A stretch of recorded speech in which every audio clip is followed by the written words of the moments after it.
Hi fam, it's Blaise. Welcome back to my channel. I have my Palo Santo here and I am going to talk to you today about why women need alone time. All women. I don't care if you are married. I don't care if you're single.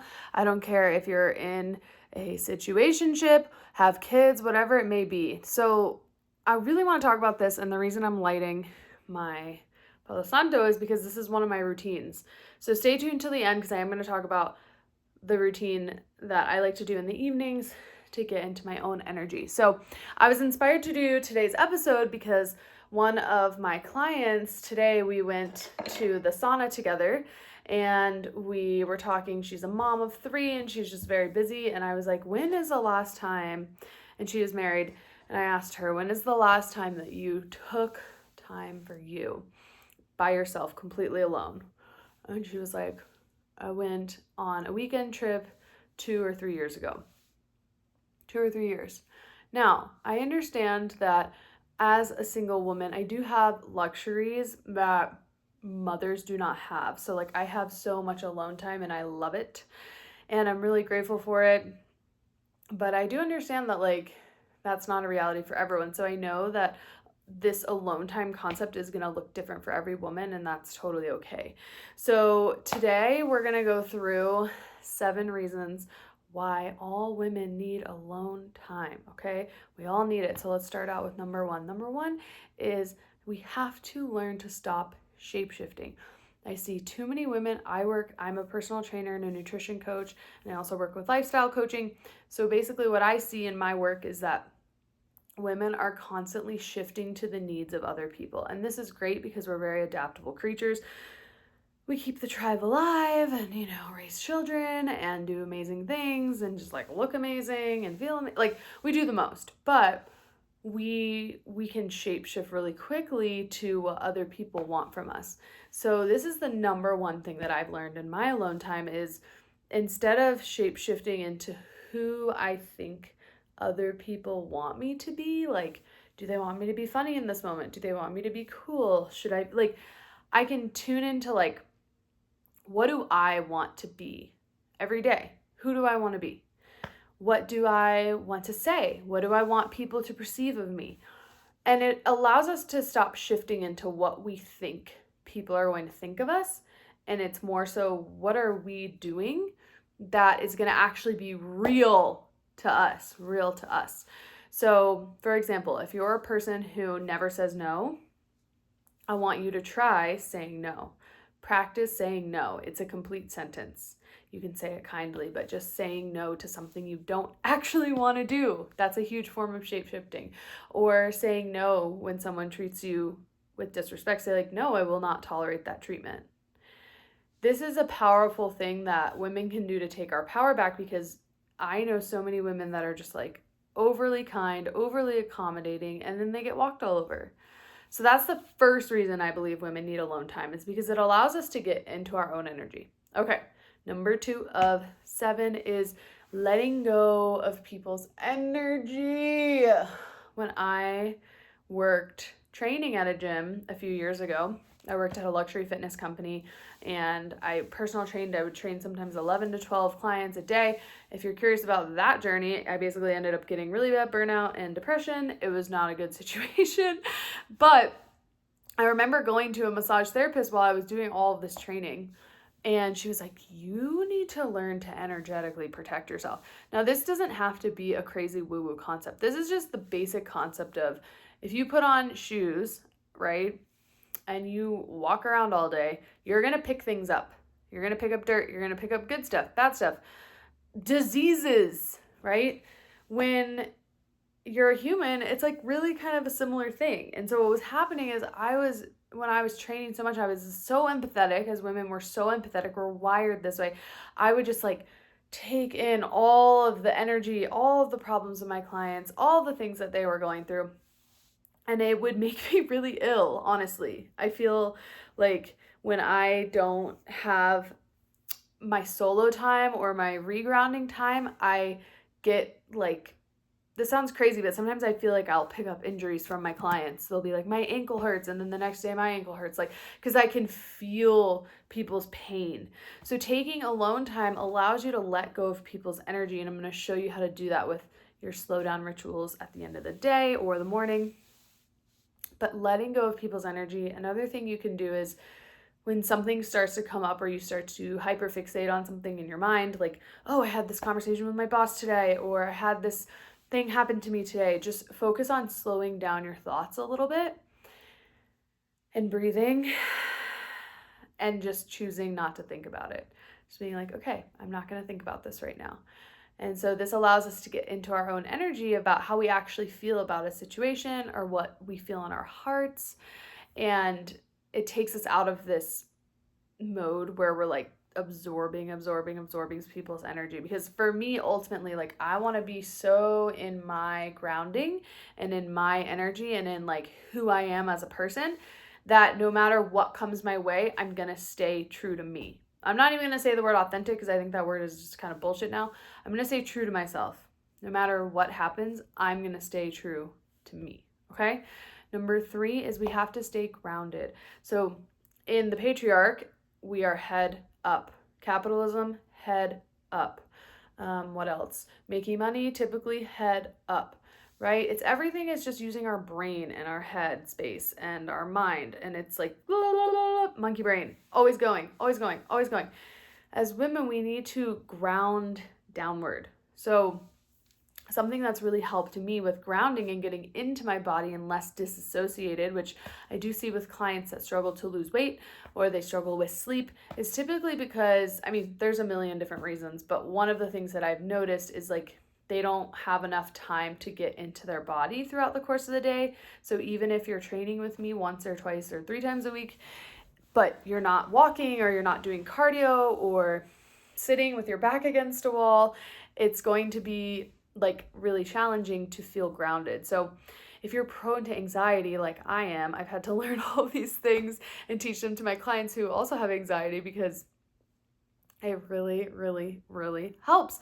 So walking really helps me. I like to go for nice long walks, or even if you wake up in the morning and you're like, I only have 10 minutes, just get outside, just go for a 10-minute walk.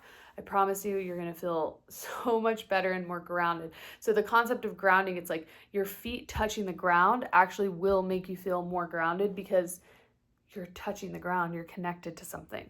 When I was living in, I think it was the 19th floor when I lived in Miami, Florida, I never felt grounded. Like my head felt like it was in the clouds because technically it was in the clouds. Like that's why I really this is gonna sound crazy, but I really like to sleep on a floor bed. So like I don't have a bed frame, I just have my bed on the ground. Whatever, don't judge me for it. Okay, grounding. So this moves me into point number 4. So getting out of your head and into your body. We just talked about this a little bit in the concept of grounding, but thinking more about getting into the energy of your body. Like, when's the last time you're like, how do my shoulders feel today?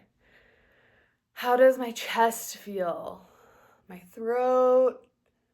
And this can be a quick body scan. Like for me, I can check in with my body if I just sit. I'm sitting cross-legged right now with my back against the wall.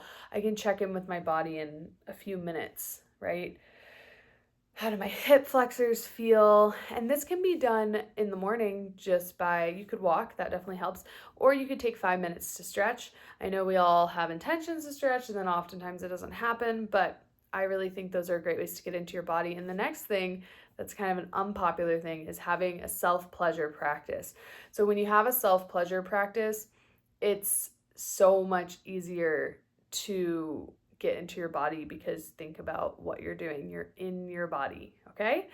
So people might laugh at that one, but it's really important. It's where a lot of your creative energy comes from, inspiration, all of those luscious, juicy, radiant things that we want in our lives come from being in our bodies.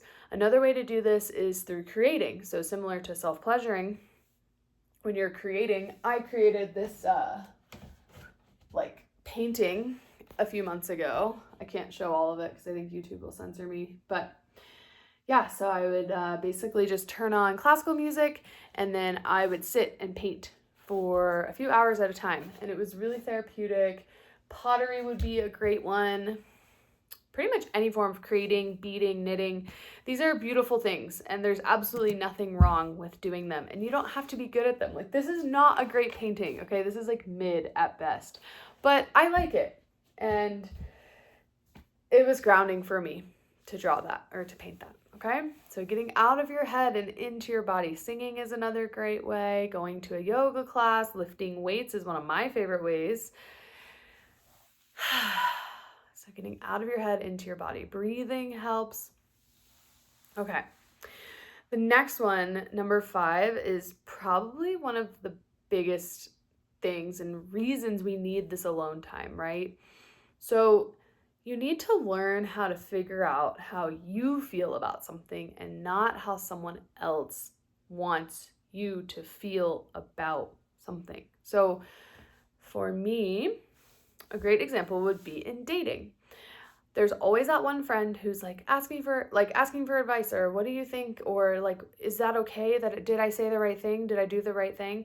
And the reality is that when we don't spend time alone in our own feelings and in our own thoughts and in our own bodies, we can easily do number 1, which is shapeshift into how someone else feels about something. So a perfect example of this is with parents. So there are certain things that my parents believe, and they're amazing people, but like, I will just never believe those things. But for a long time, I wanted to kind of like subconsciously have their validation for certain types and things in my life. For example, in leaving relationships, I have left all of my relationships, I guess, right? Like, I've decided like, this sucks, but this is no longer for me. My parents have not recommended that to me. They have said, you should stay with this person. They're a good person, work it out. And I think part of this is like the boomer mentality. But when I started spending more time alone, I started to like realize that I know how I feel. I know what my gut instinct is. I know what feels right for me. I know when it's time to leave. And if we outsource that to other people, even therapists, I think therapists can be amazing. But if we outsource too much of how we feel onto someone else, it can be hard to parse through, like, how do I actually feel about something? So some people will be like, oh, well, like, my therapist says this. And it's like, okay, well, that's cool. But like, what do you think? What do you actually think about what's going on in your life? And what is your gut telling you? Because when we outsource, we take away our power as women. Me personally, like, my gut has pretty much never been wrong. It's never led me astray. It's always just given me this North Star to follow, a little bit of a compass. And I'm so grateful for it. And people are like, you are very like decisive. Like, when I decide some shit, like, I fucking decide. And there's just no stopping it because I just believe so deeply in my gut. And I think that part of this is because I've worked with my intuition. I've like actually spent a lot of time like getting into how I feel about something. And when I was younger, I used to like be really reactive. Like, if something would happen, I would just like react. And now I actually just like take time. I take like days. Sometimes I take weeks, and I just like focus on like, how do I really feel about this? And when you have alone time, this is an easy time. Like, sometimes at night, I'll just be like, wow, what do I feel about this situation? It's so, so helpful. So hopefully number 5 really, really helps you. I think it's like the most important thing is to figure out how we feel and not how someone else feels, not how our partner feels, not how our friends feel, not how our family feels. How do I actually feel? Because my feelings are valid and they matter. Okay. Number 6 is slowing down and tuning to your cycle. So I actually have in my Google Calendar when I'm going to get my period. So if I'm going to get my period, I'll put it as an all-day event for like 4 or 5 days, however long it is that month. And I will be like, slow down, you're getting your period. And this is hard because I'm kind of a go. So it is hard for me to like, I don't know, just like tune to my cycle, because I'm like, or I could just do the most. But there is like this beauty in honoring the phases of your cycle. And I'm also going to talk about those more in other videos. But there's so much beauty in like, okay, I know I'm ovulating, so I want to be out. I want to be social. When I'm in my luteal, I want to go internal, writing, reading, creating, YouTube videos. That's where I'm at right now. When I'm in my period, I just want to let go. I want to release, rest, eat more carbohydrates. And then as I'm finishing my period, I feel my energy coming back up. So allowing yourself to tune to your cycle. And I know that some of you work a 9 to 5, so it's like not the easiest thing to do, but whatever you can do, even if you can go in late one morning so that you can bleed in the peace of your own home, or work from home, or when you know you're feeling social, or you know when you're ovulating from your cycle tracking, you should all cycle track. I'll do a whole podcast on that, but then you can be like, oh, I know I'm going to be super social, so I'm going to go like out. But when we're alone and we're tuned to our cycle, we can feel the subtle changes of it, right? If you're constantly being stimulated by other people and you're not in tune with your cycle, you might not know where you are in any given day. So tuning to your cycle is amazing. And for me, when I have alone time and I'm tuned to my cycle, holy shit, I am like just so in tune with myself. Because being in tune with ourselves is our wisdom, and this is what like modern society wants to take away, is us being in tune with ourselves, okay? And then the last one, which I told you I was going to do, is just routines and rituals. Doing these alone, finding routines and rituals to do alone, even if it's only 15 to 20 minutes. So what I do every evening is I like wash my face, brush my teeth, floss my teeth, do my skincare, do my lotions. I have these like Frownies patches, please sponsor me, Frownies, that I put on my face to reduce my wrinkles. I light a candle. I do my Palo Santo, do it around the room to signify like letting go of the day. I put on really comfortable pants. I turn on my salt lamps, get my mood lighting set, close my blinds. Having the evening routine by myself, even if you're with a partner, you can take 10 minutes outside to do your routine, or you can go into the bathroom and do your routine. Like, take that time to close the day. It's so beautiful. I love closing up my day, super positive, super grounded, very calm. I also, after a certain time of the evening, I won't play any overstimulating music. I cannot tell you that I don't doom scroll sometimes on Reddit before bed, because I'm only human, but I do try to put on like what I call, it's this playlist I found on Spotify called Body Healing Frequencies, and it's just like meditative music. I play that before bed. This routine, develop a routine that you enjoy doing alone, because then if some crusty son wants to hang out, you're like, sorry, I'm like in my bed doing my routine, or I'm in my room. It's really beautiful, and I think routine is so important to feeling grounded, feeling stable. And then, when you're in other places, like if you're traveling or you're at your boyfriend's house or your girlfriend's house or with family, like you can find your routine, you can find your stability. And having the ability to do that by yourself is absolutely life-changing, incredible. So hopefully you liked my 7 tips about why women need alone time. Oh, and the last thing I forgot to add is that no men are involved in this. Just be in your own vibe, be in your own energy, be actually who the fuck you are, and stop listening to other people's advice on things. Sometimes people give good advice, not always. Okay, I'll see you on the next one. Thank you guys, and please feel free to like and subscribe down below.